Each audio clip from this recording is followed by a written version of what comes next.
नमस्कार दोस्तों, मैं अंकुर उपाध्याय स्वागत करता हूं आप सभी का एक बार फिर से अपनी नई वीडियो में। दोस्तों यहाँ पे आप सभी के साथ एक ऐसे स्टॉक के बारे में बात करने वाला हूं जो बीते 2 ट्रेडिंग सेशंस में करीब 30% टूट चुका है। मैं आपको बताना चाहूंगा 420 रुपीज का भाव था इस स्टॉक का 6 नवंबर को, और आज की डेट में 290 का भाव है जहां ये ट्रेड कर रहा है, यानी कि एग्जैक्टली 31% नीचे आ चुका है ऊपर से। अगर आप अब इसे दोबारा 420 रुपए पे पहुंचाना चाहोगे ना, 420 रुपए पे, तो इसको यहां से करीब 130 रुपए की जर्नी तय करनी पड़ेगी, जो कि 40% होता है। जब ऊपर से कोई चीज गिरती है ना तो परसेंटेज अलग दिखता है, जब नीचे से उसी लेवल पे पहुंचना हो तो परसेंटेज डिफरेंट हो जाता है। फॉर एग्जाम्पल 100 रुपए की चीज अगर 50 रुपए रह जाए तो हम कहेंगे 50% गिर गया, लेकिन 50 रुपए की चीज अगर दोबारा 100 रुपए पहुंचनी हो तो वो 100% चलना होगा। ये डिफरेंस होता है। तो गिरा तो ये 30% है, लेकिन वही लेवल्स को दोबारा रिक्लेम करने के लिए इसे 40% चलना होगा। स्टॉक का नाम है दोस्तों ट्रांसफॉर्मर्स एंड रेक्टिफायर्स। ये तो मैंने आपको 3 ट्रेडिंग सेशंस का हिसाब किताब बताया।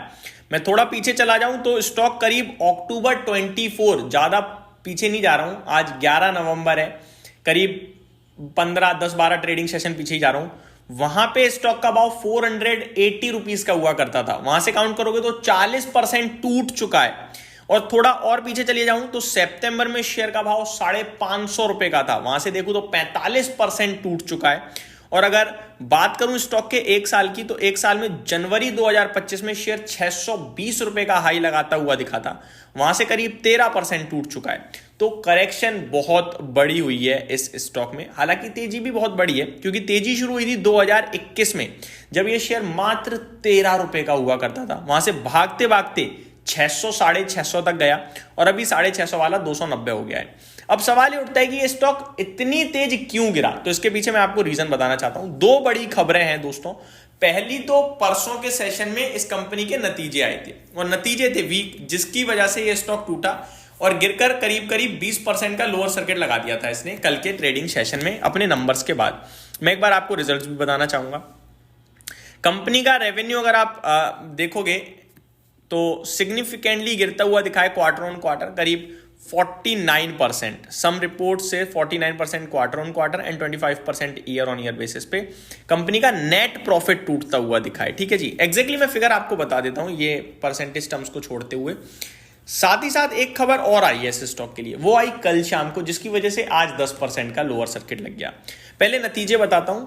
अगर आप क्वार्टर ऑन क्वार्टर देखोगे तो सेल्स 529 करोड़ से घटकर 460 करोड़ पे रह गई, प्रॉफिट 67 करोड़ से घटकर 37 करोड़ पे रह गया, एबिटा 88 करोड़ से घटकर 52 करोड़ पे रह गया, और मार्जिन 17% से घटकर 11% पे रह गई।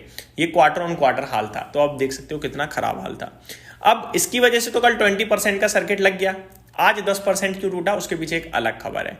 खबर ये है दोस्तों, ट्रांसफॉर्मर एंड रेक्टिफायर्स को एक नोटिस मिला है वर्ल्ड बैंक की तरफ से। इनका एक नाइजीरिया में कोई प्रोजेक्ट था जिसमें ना कुछ फ्रॉड की खबरें आई, जिसकी वजह से वर्ल्ड बैंक ने कहा कि आप हमारे किसी भी प्रोजेक्ट में अब बिड नहीं कर सकते, हमारा कोई प्रोजेक्ट आपको नहीं मिलेगा।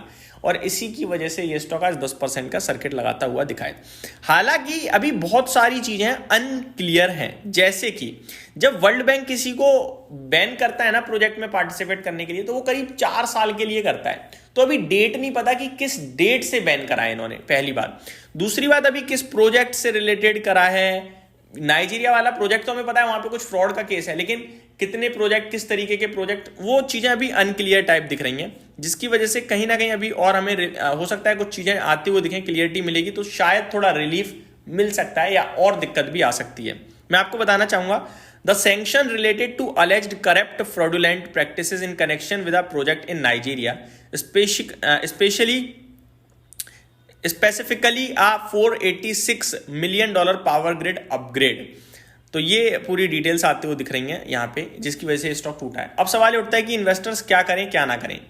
दोस्तों मेरा एक सिंपल सा लॉजिक है, आप कुछ भी मत करो, कुछ करने योग्य है नहीं, क्योंकि नतीजे खराब थे, टूटा, ठीक है। अब खबर नेगेटिव आई, टूटा। Stock bounce back pull back दे सकता है बहुत हैवीली, लेकिन उसमें आपको कोई फायदा नहीं है, आप बिना बात के पार्टिसिपेट कर जाओगे। आप खुद सोचो ना, इतनी बड़ी गिरावट आई है और इतने बड़े वॉल्यूम्स के साथ आई है, तो ये सिर्फ और सिर्फ पुल बैक और बाउंस बैक ही मारेगा, तेजी की संभावना मुझे अभी नहीं दिखती है।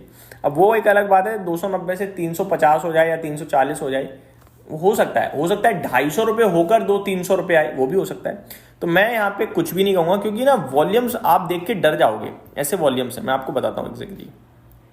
आज स्टॉक 1.8 करोड़ शेयर ट्रेड कर चुके हैं। कल के सेशन में केवल 32 लाख शेयर्स थे ट्रेड करने वाले, परसों 25 लाख थे। उससे पहले अगर आप नोटिस करोगे तो मतलब बड़े वॉल्यूम्स मेरे को दिख ही नहीं रहे हैं, तो बहुत हैवी वॉल्यूम्स देखने को मिले हैं हमें, जिसकी वजह से मैं थोड़ा सा सावधानी के लिए बोलूँगा।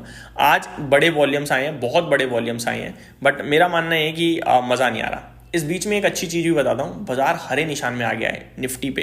12:32 का समय हो रहा है। 1 बजे तक अगर ये 25,700 निकाल दे ऊपर में तो मजा आ जाएगा, बट अभी दूर है उससे 110 पॉइंट, 120 पॉइंट एग्जैक्टली अपने लेवल्स को रिस्पेक्ट करता हुआ दिखाई निफ्टी। ये सबसे अच्छी बात है। तो ये मेरी तरफ से अपडेट थी, उम्मीद करता हूँ डिटेल्स पसंद आई होंगी। Thank you so much for watching this video. Have a great day guys.